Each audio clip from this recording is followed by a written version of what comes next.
Nanay. What? Tatay. Kuya.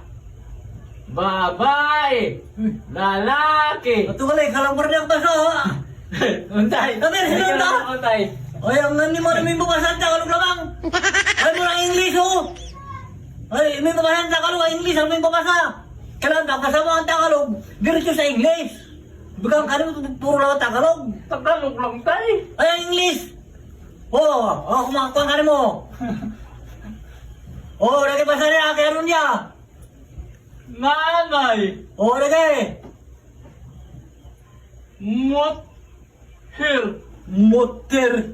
Putang inang dya. Ano nga lamang ka rin, Tagalog lamang. Ang English, di kakaglam. Ano na? Mother, buka motor. Mother. Ay, lagi. Tatalap Tagalog. Tatay. Lagi, sa English, ano na dan? Pathir. Pater, di ba? Naman.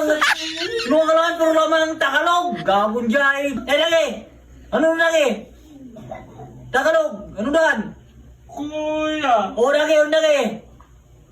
Brothir. Pater, di ba? Pater, di ba? Ano na? Brothir. Brother! Gago! Mga kalaman, pinagkari mo puro laman mga kalaman sa English na kalibutan. Brother. Ay, lagi, ano lagi sa Tagalog? Ano lagi? Babae. Ay, lagi, sige sa English, ano dan? Male. Ano ba na? Bali mo pagmarasaon, bali mo pagmarasaon. Isa na mga silinggan? Male man dyan. Ano siya? Male. Female! Female! Babae! Female! Ay, lagi, ano lagi? Sa Tagalog. O sa English, sa Tagalog ya. Andan? Lalaki. O sa English, ano no? Mali. Mali para mo. Mali para mo. Pero may tuturo kanino sa school? Ha? Mga andal, agaradal ka mo, maling sa balay, agadal ka mo, pagkabot sa school, ano ka pagkaradal?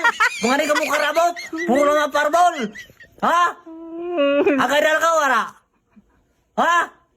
Agadal tayo. Agadal, kaya mo di ka kaulam. Imo nga lang, puro ka matagalog sa English, ano ka malay. This is the Steady Blues. Pagod pero tuloy ang pursuit.